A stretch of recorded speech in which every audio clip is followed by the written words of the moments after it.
into the city. I'm live.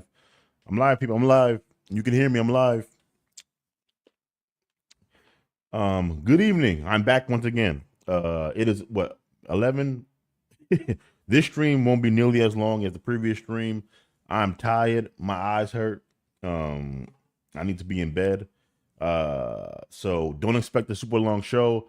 We'll talk for maybe a half hour, maybe 45 minutes, something like that. But I really do plan on this not being the longest stream in the world.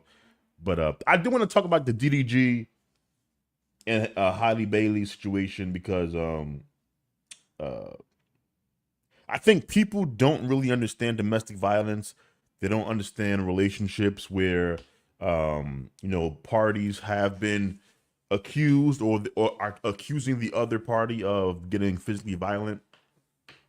Many people believe that domestic violence and interpartner violence is like the movies, right? It's like a Tyler Perry movie where somebody's just getting like their ass beat. And usually, there's a woman who is getting assaulted and wait. Whew, excuse me. Yeah. Usually, people think there's a woman who's getting assaulted and she is a victim of a tyrant of a man who is abusing his power, abusing his woman. And, she is this victim who plays no role in her abuse. If you look at the data, if you look at the numbers, that does not appear to be the case for most domestic violence situations. And so when the DDG Haley stuff started happening, and she accused him of domestic abuse, and we saw the photos, everything. And I think she went and she kind of got a temporary order, like a restraining order against him, or like some type of legal paperwork against DDG, and people were talking about it. I was quiet.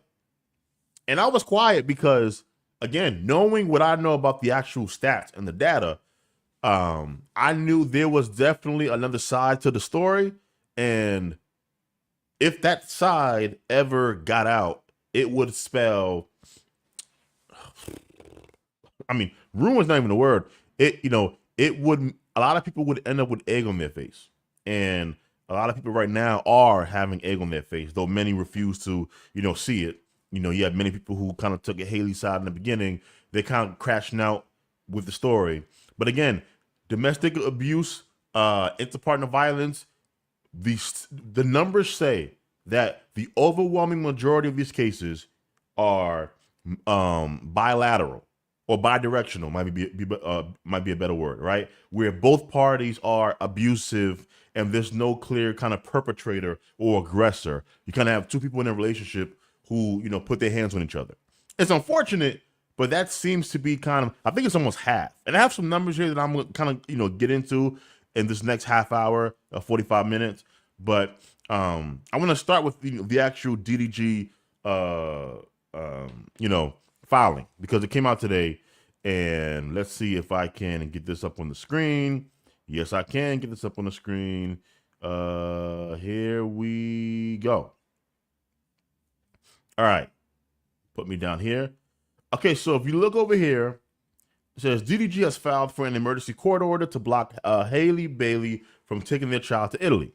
In the filing, he accuses her of repeated threats of self-harm and alarming texts suggesting harm to both herself and the child, attempting to secretly get an abortion while pregnant, and later threatening to go through with it unless they got back together, taking his gun and leaving the house without explanation while pregnant. He claims he found her outside holding it, secretly tracking him with multiple Apple AirTags hidden in his cars, a vitamin bottle, the baby's diaper bag, and a box later found in his home, and showing up uninvited to a theater and allegedly trying to fight a woman he was with, and physically assaulting him during an argument. He claims she hit him and caused a cut on his hand, and that she accidentally injured herself during the incident she later described as abuse. DDG is asking the judge to block Haley from taking the child to Italy. He also wants sole custody and physical custody, or if that's not granted, for all custodial exchanges to be handled by a third party. And we have some actual text messages here that he, and this stuff was kind of unfortunate to read because it really makes her look crazy, which is both fair and unfair at the same time. But I mean, if you look here, I'm not going to read all of these, right? These are all from Haley.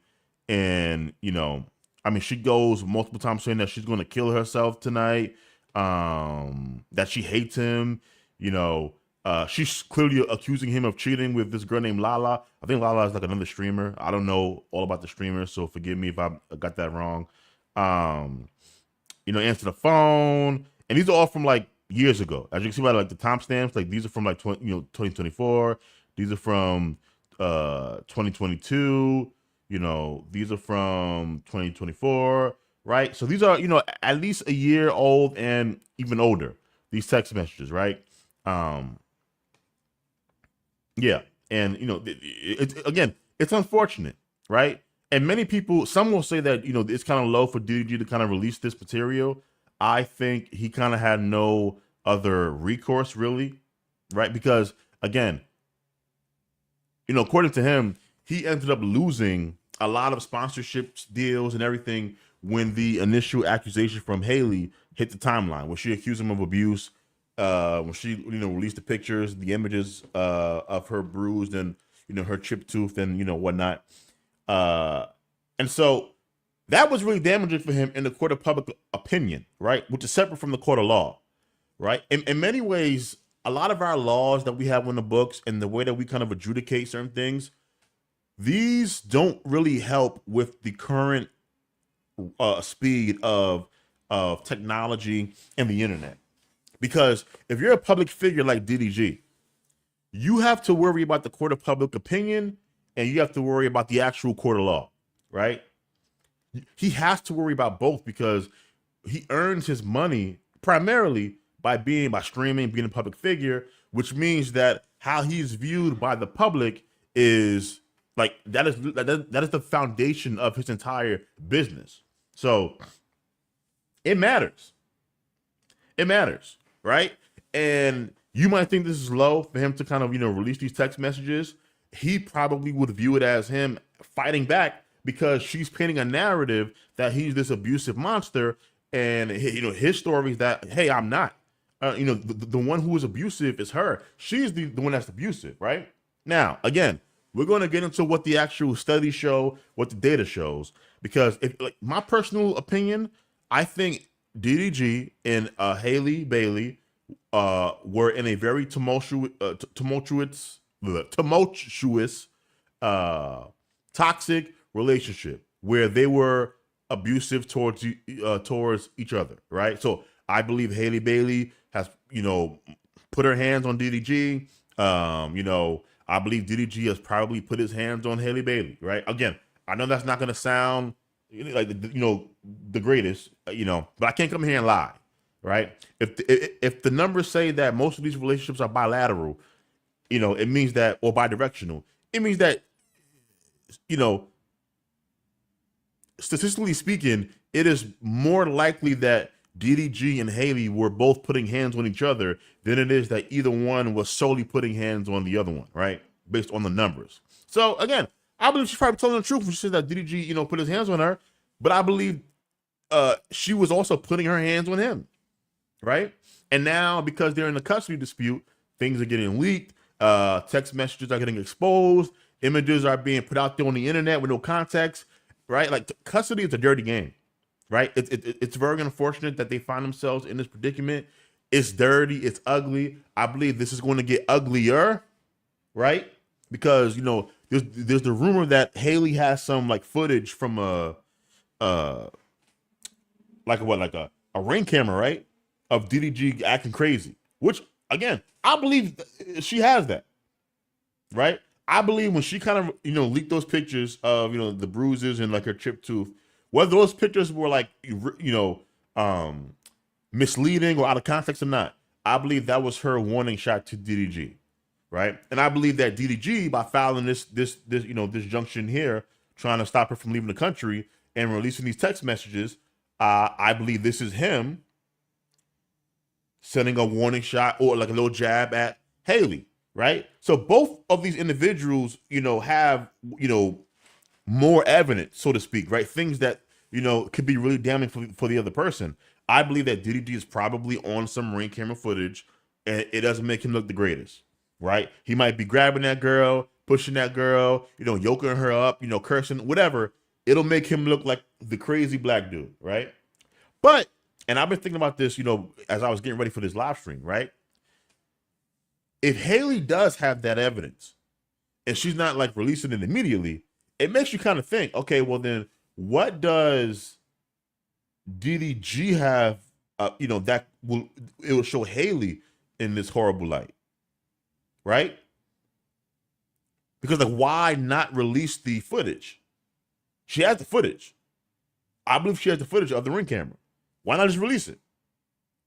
Right? You like, especially after he released those text messages, you can get the public sympathy back on your side. And it's still early, maybe she'll release it tomorrow or whatever. But if she doesn't release that footage, again, it makes me think, okay, what does DDG have on her that is causing her to be so hesitant to kind of release the ring camera footage, right? These are all things to watch out for and to, to kind of, check for in the upcoming days, weeks, etc., right? Now, I said earlier that I was going to talk about the actual data and the stats about domestic violence. And here we go. I have the data put up right here. Let's get to sharing. Okay. All right. Boom. So glad we're here. Now, this is the American Public Health Association. Now, this is kind of an old paper back from 2007, I think. I think it was published in 2011, but it was accepted back in so this is really old data. This data is it's almost 2 decades old, but for the most part, it's still kind of accurate, and it will serve the purpose I needed to serve. Granted, I didn't have the time to really kind of dig into and find, all of the studies and maybe more recent ones to kind of prove my point, but this will do, right? So again, if you look here, you'll see that the objective was to examine the prevalence of reciprocal, i.e. perpetrated by both partners, and non-reciprocal inter-partner violence, and to determine whether reciprocity is related to violence, frequency, and injury, right? And so the methods, we analyzed data on young U.S. adults ages 18 to 28 from the 2001 National Longitudinal Study of Adolescent Health, which contained information about partner violence and injury reported by 11,370 respondents on 18,761 heterosexual relationships. These were the results, okay? This is what we're here for. Almost 24% of all relationships had some violence. Of those 24% that had violence, half, right, 49.7% of those were reciprocally violent, right? Meaning, of those 24% relationships that had violence in them, about half of them were reciprocal, where both parties were guilty of physically striking the other individual. Let's continue.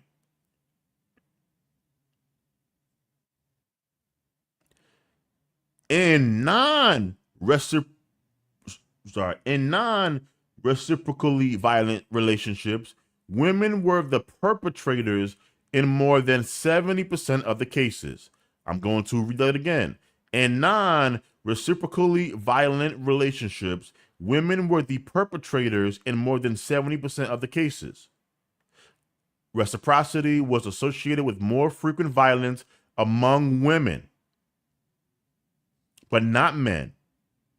Regarding injury, men were more likely to inflict injury than were women, and reciprocal intimate partner violence was associated with greater injury than was non-reciprocal intimate partner violence, regardless of the gender of the perpetrator. So again, where I talked about earlier, where most domestic violent relationships, right? Most is probably not the right way, right? Half.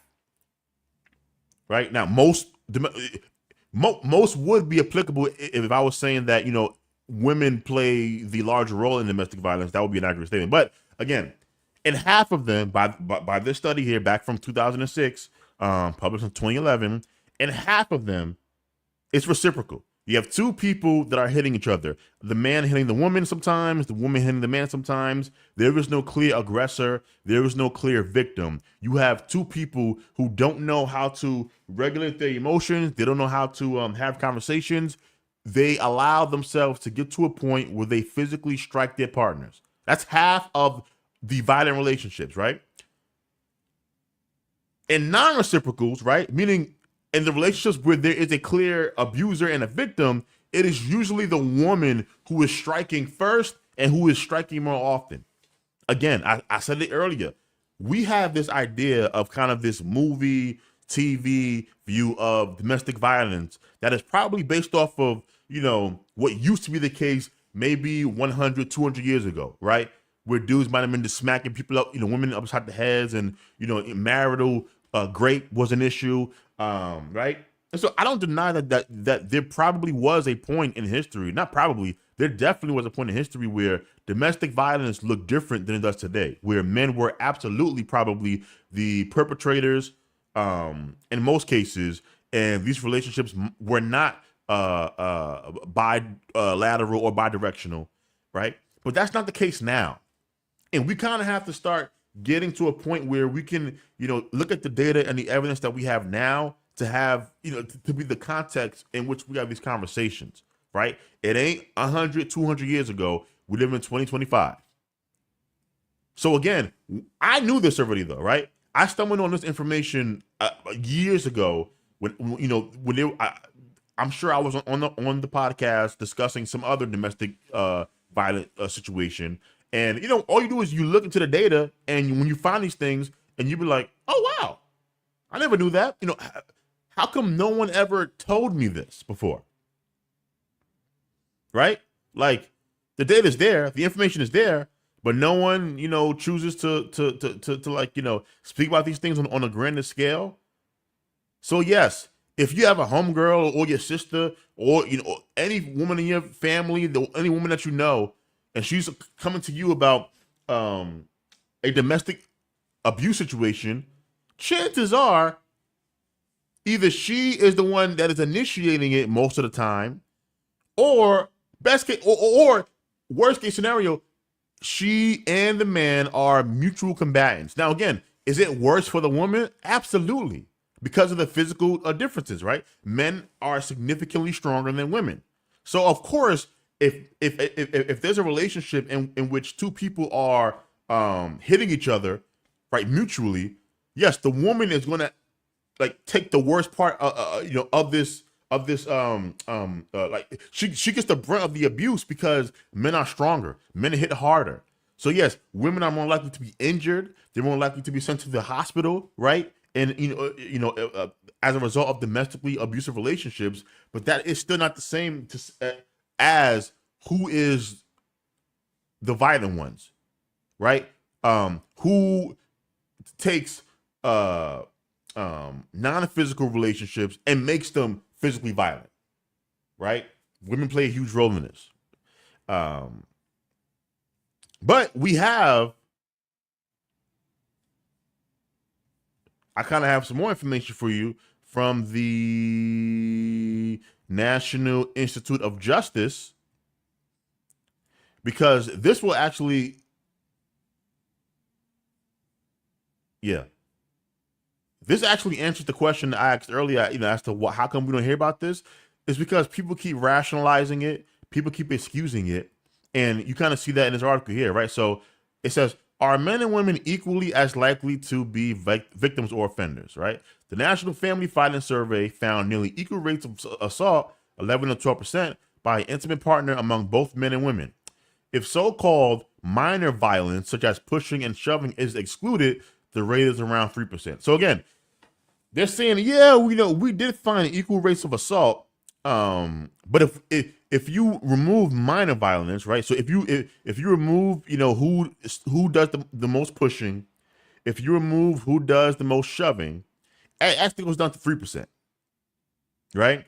And it says, researchers have found, however, that collecting various types of counts from men and women does not yield an accurate understanding of battery and serious injury occurring from intimate partner violence. So again, you have here this word, serious, or these two words, serious injury, right? Meaning, if you are looking at the data, it will show you that women play a huge role in domestically abusive relationships, as far as more likely to hit first, and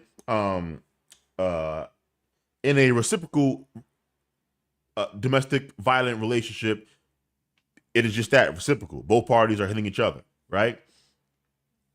So here, though, you have, but are they causing serious injury? Which, again, I acknowledge they are not.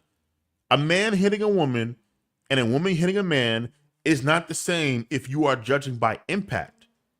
If you're judging by impact, of course, male violence against women is significantly more dangerous than the violence that women inflict upon men.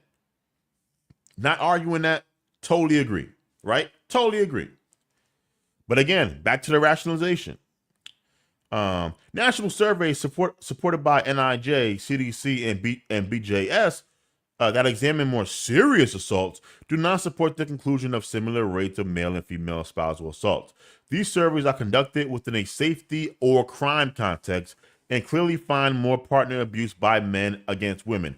Again, so what this is saying is, when you look at, as far as, crime context, when the police show up, right? Interviewing people who are in the hospital.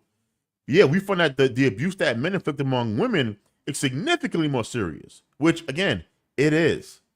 But I don't think that's the proper way to capture domestic violence, right? Like, domestic violence should not be wrong simply because men, they are more dangerous than women. I think that's ridiculous. If that is the standard, we should be against domestic violence because in a relationship, striking your partner causes you. Sorry, I got a text. Striking your partner puts you in a position where, it increases the likelihood of an escalation of violence, right? Because it becomes cyclical. I'm dating a woman. I'm with a woman. We're arguing about whatever. She strikes me. Boom. Right? Now, I don't strike her that time, but I'm mad. So I might throw something, right? Or call her a derogatory name, right? Now, she's hit me once. I didn't hit her back. She, might be emboldened to hit me again in the future, right? But who says in the future that I will have the same level of restraint that I have now, right? You know what? No, you don't know that. You can't predict that. What is more likely is she hits me, right? She hit me before. I get mad. I might not just slap her, but I might grab her and shake her, right? And she might spit on me or hit me, or now we're screaming. When there's violence, it increases the likelihood that it will beget more violence within a relationship. So I think we should be against domestic violence, not because it's dangerous to women because men are stronger, which is an obvious fact. We should be against it because once violence is introduced to a relationship, you increase the likelihood of danger and reciprocal violence in the future. And that's bad for everybody involved.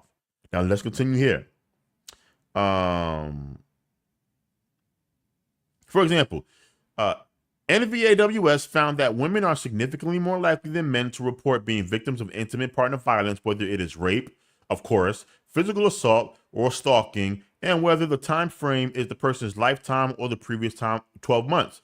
NCVS found that about 85% of victimizations by intimate partners in 1998 were against women. So again, like I said earlier, if you're judging off of impact, this is absolutely true, right? Of course, women have a high likelihood of being sexually assaulted.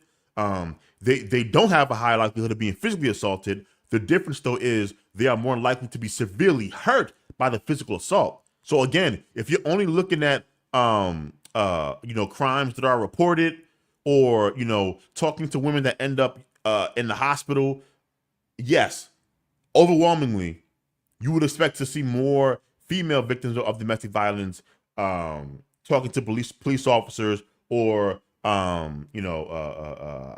hospitalized than you would have men. No pushback at all from me there.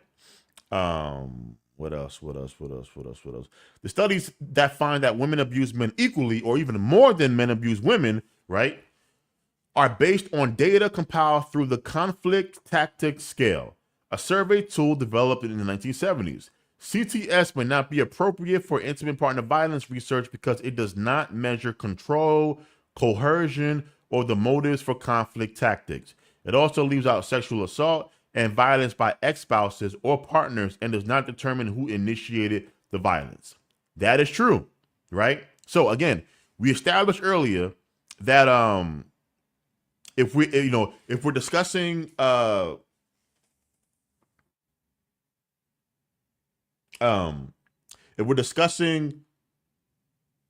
reciprocity, right, that half of domestic violent relationships are reciprocal, where there is no clear abuser and no clear victim, right? It's two people hitting each other, right? You don't know the context of that though, right? That's what this the NIJ article is saying, right? That study that you don't know if the person that's hitting back is only doing so because they are a victim of violence and they're striking back in self-defense to protect themselves, or because they were hit, right? Which would be a convincing argument, except I have one more section here that I want to bring up, which is, thanks to our lesbian and gay brothers and sisters, right, we are now starting to get a picture on abuse, domestic violence, and other relationships, right? So we only had male, female, heterosexual data for a long time. Now we're getting, okay, what happens in relationships where there are two women dating each other, right? And what happens in relationships where there are two men, dating each other? And I did like a very quick, Grok research, right? But again, I know this, all this data, all these numbers, I'm aware of them, right? But I want you to see what I'm talking about here. So when you look at lesbian, gay, and heterosexual, right, as far as experiencing abuse, you get a different picture, right? So there was a CDC National Intimate Partner and Sexual Violence Survey, and the findings from that survey showed that lesbian women, 43.8% reported experiencing rape, physical violence, and or stalking by an intimate partner in their lifetime. Among those reporting intimate partner violence, 67.4% said the perpetrators were female, suggesting significant same-sex violence, right? So, lesbian relationships, where there's two women, you have pretty high levels of violence. Let's look at heterosexual women. It drops from 43% to 35% reported experiencing rape, physical violence, and or stalking by an intimate partner. Then let's go to gay men. It drops even further to 26% reporting experiencing rape, physical violence, and or stalking by an intimate partner. Among those, 90.7% reported male perpetrators, right? And then last, but certainly not least, heterosexual men, 28.2% reported experiencing rape, physical violence, and or stalking by an intimate partner, right? So in a relationship with two women, you have the highest levels of violence, but in relationships with two men, you have some of the lowest levels of violence, right? So this doesn't it doesn't totally dismiss the fact that, hey, in these heterosexual, reciprocal relationships of domestic violence, you can't dismiss that, hey, every time a woman hits back, it's because she is, swinging from self-defense. But you would imagine that lesbian relationships aren't that much different as far as the characteristics of the woman, right? Like, I don't think lesbian women are that much different than heterosexual women as far as their makeup, right? So when you subtract the man and you add a woman, relationships get more violent. When you subtract the woman and you add a man, so there's two men in a relationship, relationships actually get less violent. I think this is pretty decent evidence that shows, yeah, women are out here putting their hands on dudes, which to me isn't shocking from what I've seen just in the world, right? And I think some of this is due by the fact that we have built the entire conversation. The foundation of interpartner violence and domestic violence it is all about impact, right? You know, domestic violence is wrong because of impact, right? Men can hurt women in ways in which women cannot hurt men. So we need to, eradicate domestic violence to protect women, right? Because of the impact. Well, if you build your entire opposition to domestic violence off of impact, you can't really have a certain conversation when we're talking about lesbian relationships or when we're talking about gay men. You see what I'm saying? Because if there's two men, there's no, like, it's a fair fight. If there's two women, it's a fair fight. And so ironically, because, we're not having a conversation about the violence, in and of itself, but we're having it off of the foundation of impact, we've left lesbians and gay men to kind of deal with this issue on their own. Right? Like, you walk in on a lesbian couple, fighting. Okay. Like, what am I supposed to do? Right? You walk in on two gay men fighting, gay men in a couple. Right? It's a fair fight. I think this is a huge mistake. Personally, I think it is a huge mistake. We need to tackle domestic violence, intimate partner violence, off of the basis that violence in and of itself is horrible because it increases the likelihood of violence spreading out of control. It's like fire, right? Yeah, woman who's smaller hits her much stronger boyfriend. He might not hit her today. He might not hit her tomorrow. But if it keeps up, eventually he's gonna slap her, or he's gonna grab her, or he's gonna push her, right? And now you have the injury. And so if you only wanted to approach this conversation from the vantage point of keeping women safe, I would say the best thing that we can do is tell women who play a large role in domestic violence, hey, you shouldn't strike your male partners. So